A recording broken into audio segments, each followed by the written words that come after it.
So it just started the SQL installation, and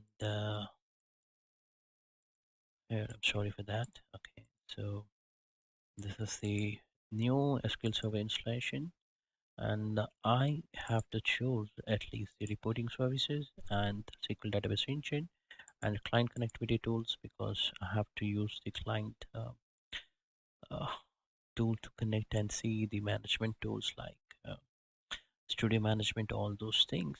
So I definitely have to choose that.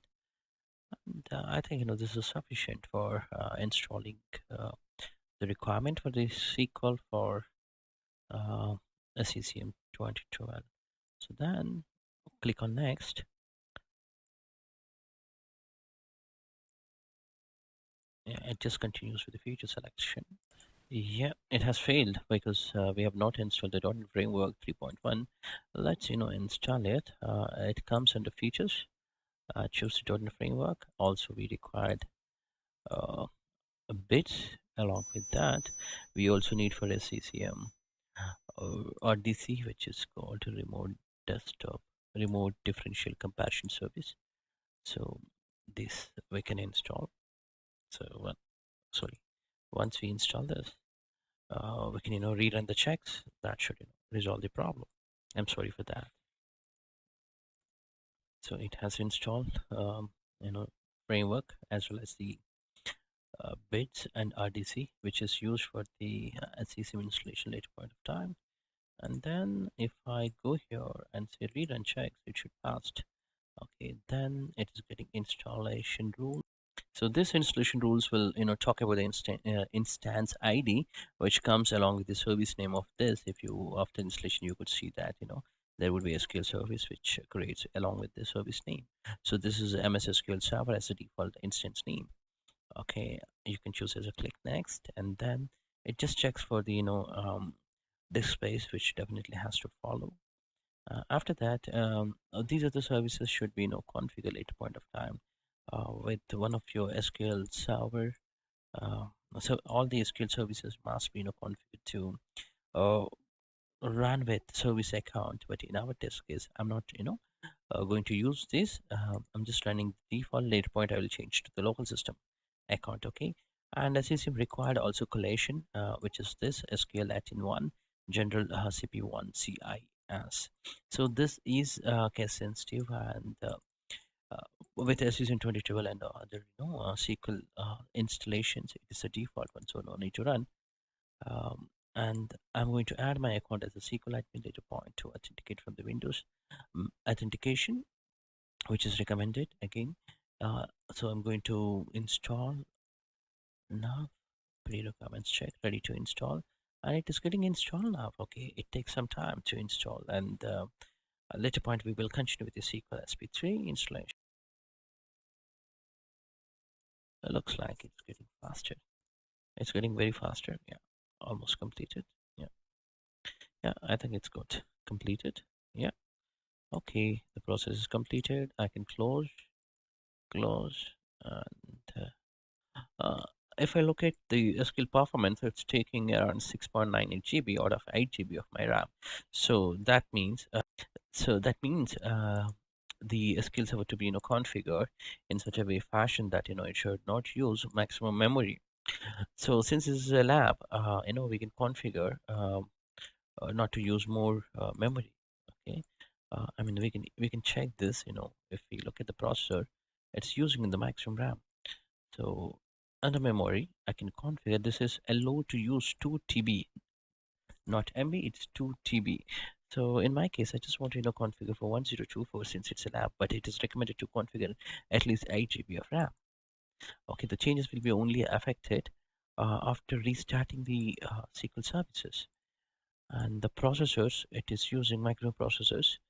Uh, so in this case, we have 4 processors it is using. That's fine. Okay. Let me restart these services SQL. Okay, then it will go down the performance, and it will increase the RAM and other things. Still the same case looks like. Yeah, let me reboot and see.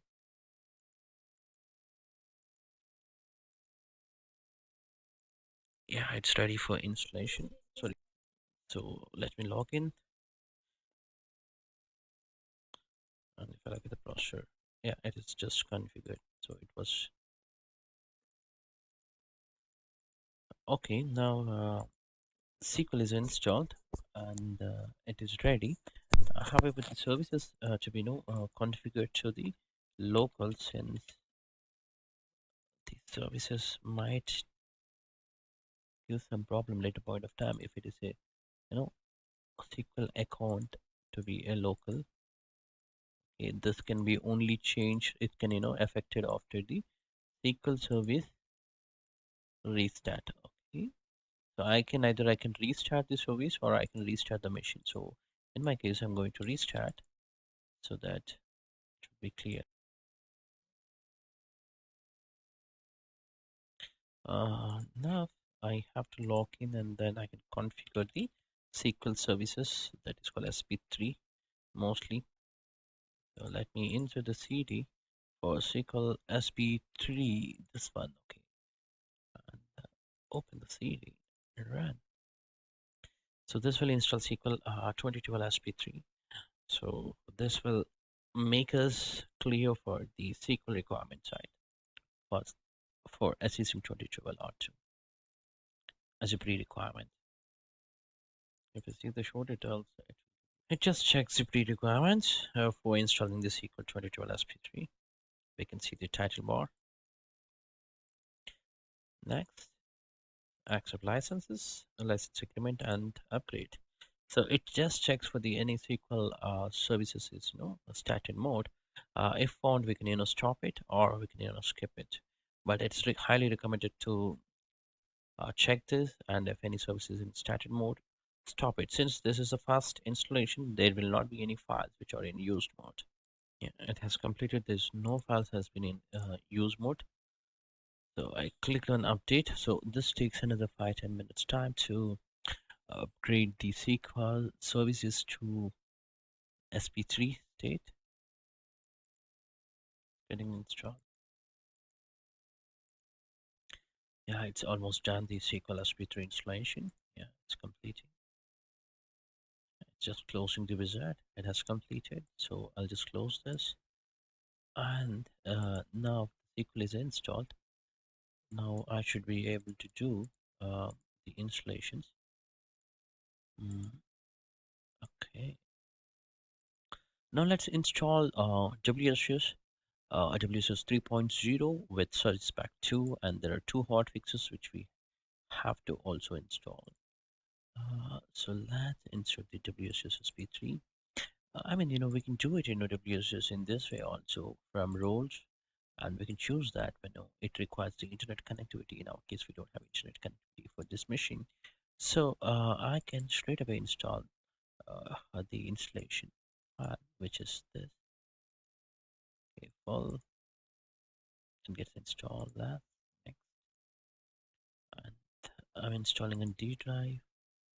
I'm going to use as the default instance. That means it's going to install the SQL database, the database. Otherwise, it uses the Windows internal database in this case. Okay.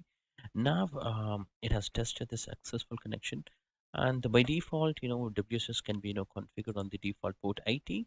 But in my case, I want to use the port 8530 so that I can eliminate the core website problems if at all I face in near future.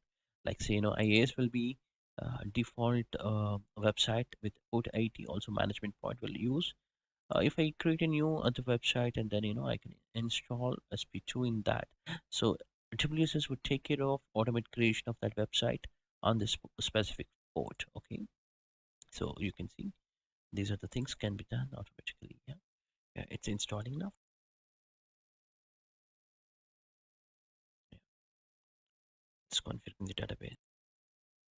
So WSS got installed. Now there are two hot fixes which to be installed: KB2720211 and KB2734608. Okay, let's install the first one.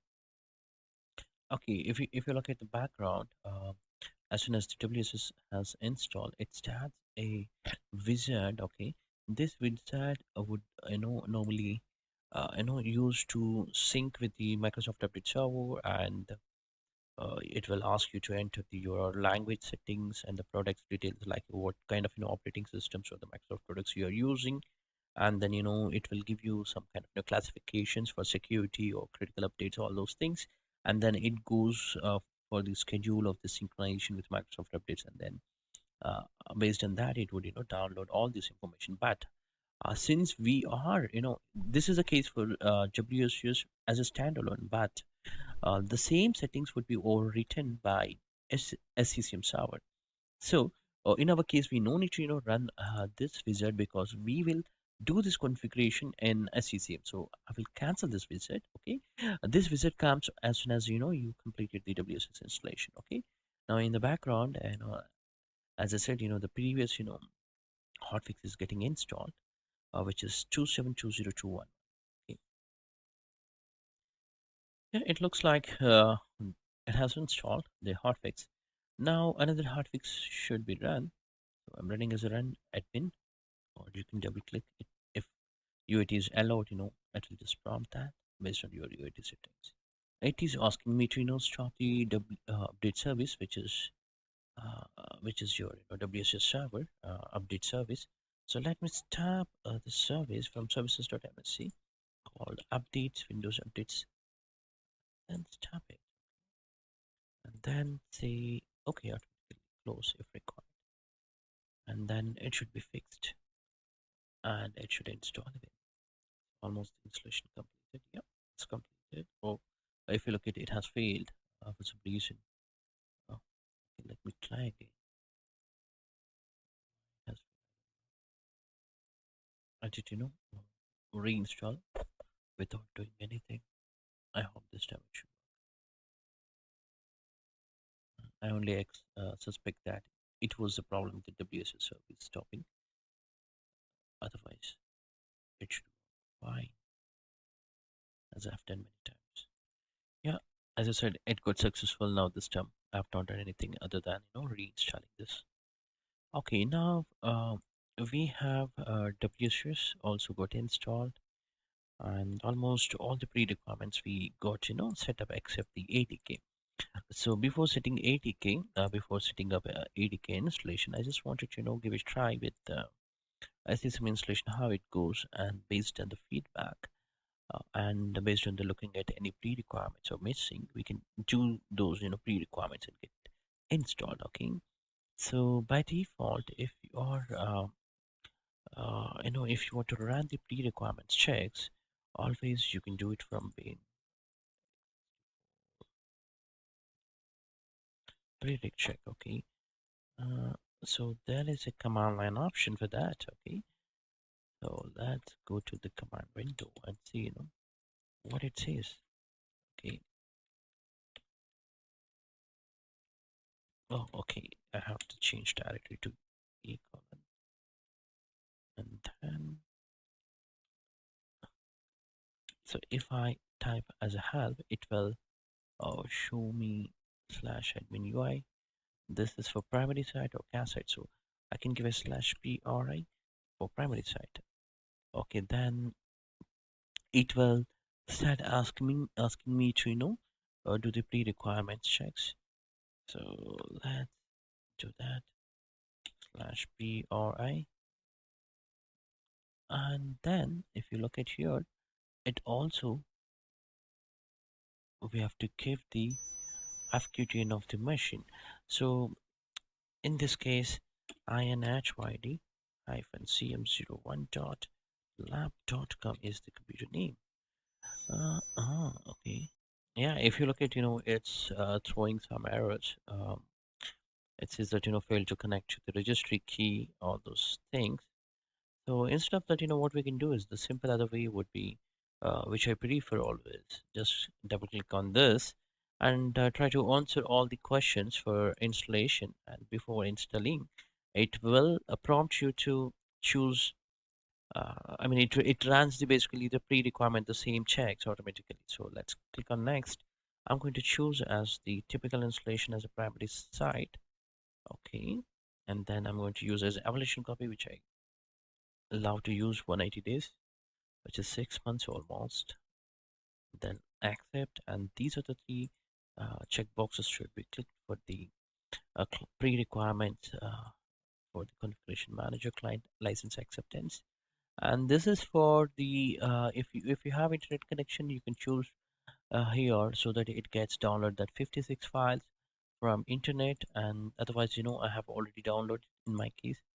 So I have in my CD, uh, mm, and it checks that pre-requirement files with the hash files. Okay, and the installation or the running log, I can check all the time in my.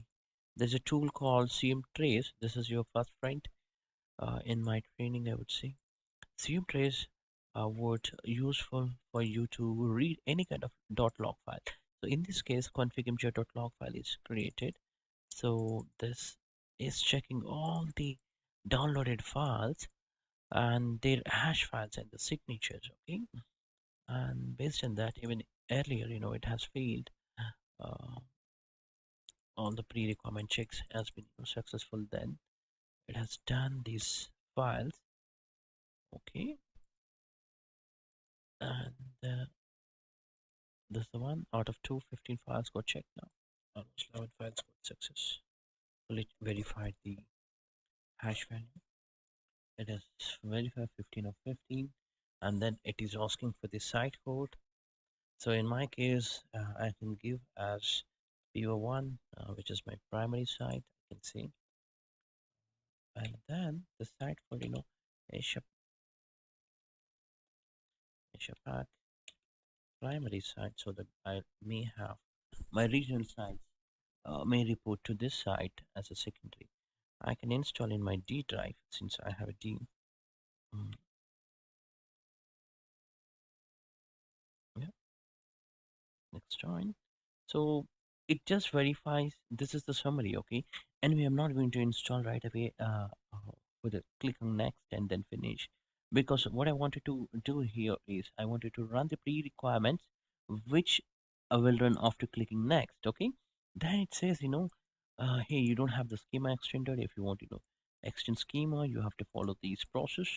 It will, tells me as well as USMT, which comes with ADK and SQL permissions or not there, as well as the memory allocation of SQL and WDS is not installed. All the things it will just verify. So the same in detailed information can be found here in the config mg or setup.log file, which is in the root of the C drive. Okay. Now in my case, I'm still waiting to run this, and the warnings can be ignored maybe to begin the installation, but failed must be fixed it. So here it clearly says that these three things would come along with your ADK. So we need to install ADK. Apart from that, we have schema extension should be done, which will create the system management container in your Active Directory where this site information will be published, but it is not mandatory, but it is recommended to extend your schema and get publish your SCCM information. Okay, and this is the same one, okay, for the granting the permissions once you extended the schema, okay. And third one is the memory allocation, out of 8 GB, you can allocate a fixed memory for this, okay. So what I'll do is I'll just, minimize this and I'll insert my another CD called ADK and let's get it installed ADK at the first step. So ADK can be installed from ADK setup, begin install. The first point would be the .NET Framework 4.5 would get installed, and this takes a bit of time. .NET Framework, what I've seen, basically, yeah, that's my finding. After that, the setup almost quick. Okay, so for what we have done, we installed. We are actually trying to install pre-requirements for System 2012. So the pre-requirements, IIS and NIS bits as well as RDC and .NET Framework we install and SQL 2012. and later we upgraded SQL 2012 with Service Pack 3, and then we installed even WSUS and their two hot fixes, and then we moved to ADK installation, and after that maybe we can think about extending this schema part, and that should actually fix everything except the SQL memory allocation. Okay, yeah, this is the just for revising my video. A few people will install .NET Framework 4.5 as a standalone, as this is also one of the pre-requirement for SE. But anyway, it's part of ADK 10, so I just follow this.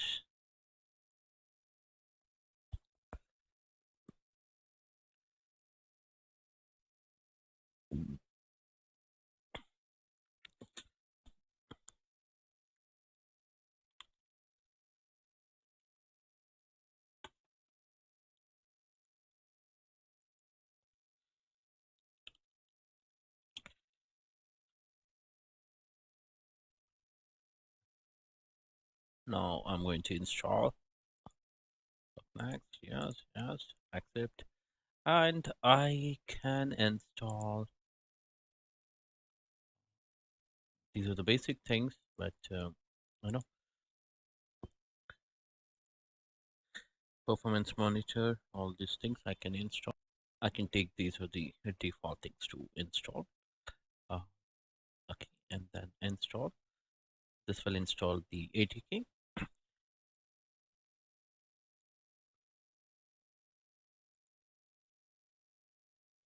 Okay, it has installed ADK.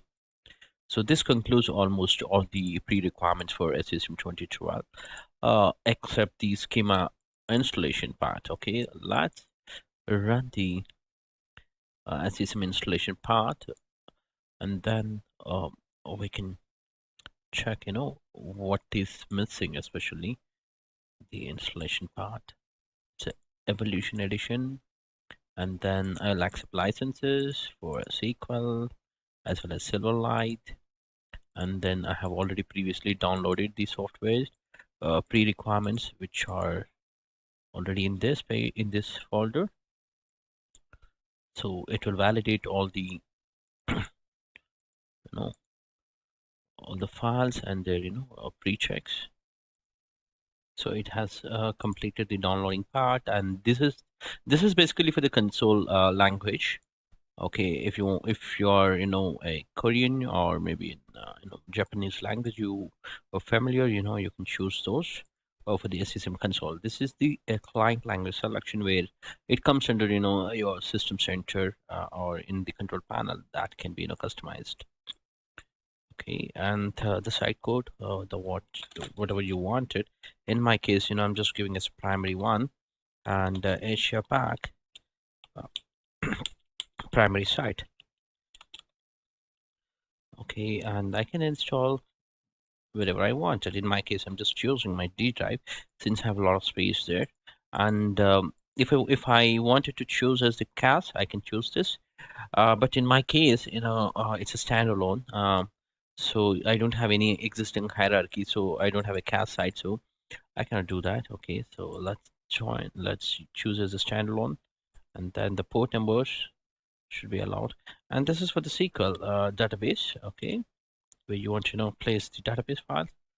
So it says it's not created the folder, so we have to create. So I'm a lazy guy, so just choosing C. Okay, and this is for the client communication method. So I'm going to use at the moment as HTTP for client and server communication, and then I don't want to join the Microsoft Experience, and just pending with the schema extensions and the Active Directory permissions.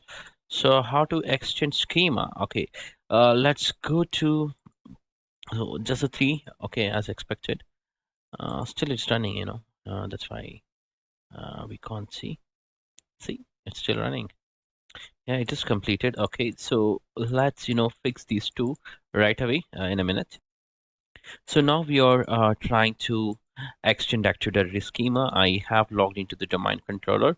This is my domain controller. So at the first step, I have to open ADSI edit, and connect to the default to my domain. So schema extension can be done at forest level. So if you have multiple domains, so you will be enabling only one domain at the forest level, and wherever you have the schema master role enabled or installed. So under system, I would be creating new object called container. So I'll give as far as system management. Okay, system management. The spelling is correct. Okay, click on finish, and after this, I can set from here, from the properties and the security. Also, I can also do it from Active Directory using computer. So the option I can choose it. So since I just want to go through the Active Directory using computers method. So I can open this and then advanced features where I can see the system container and as well as the system management. Okay, and in the properties I can give you know the permissions. Okay, add advanced. Okay, and in add I can give the computer name of SCCM server. Since in my case only I have one computer, so I'm just following this method. Otherwise I should be creating a Active Directory, a security group where I'll add all my SCCM servers, and I just add here my group name of Active Directory. That would give the full rights every time, because every time we contacted this, instead of the group membership can be changed easily. Okay, and here I have to choose as all full control and this object and all the child objects also. Okay, and then click apply. Okay, now Active Directory, I mean the SCCM server has a permissions to write the required templates can be added here inside the system management. Okay, now we have to extend the schema. To extend schema, I have to insert SCCM 2012 CD, which is my SP2, and then uh, the CD will have the bin I x64 here x80. If I run as administrator, this will just goes like that by after execution. However, what it has done is actually, if you look at under C, there's a log file code created called x80 schema.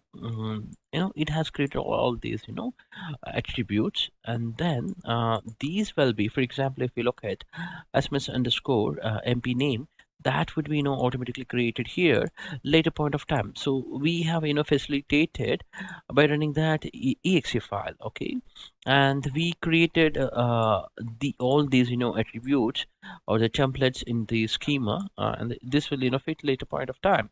So whenever I install, for example, the sms site, I get sms underscore site code and the site name. For example, this. Okay, I get sms hyphen site code, in my case po1. So let me go back to a server here and rerun. So this time everything is okay except the SQL. So that's can be ignored, since it's just the SQL IGB, which I don't have, I think.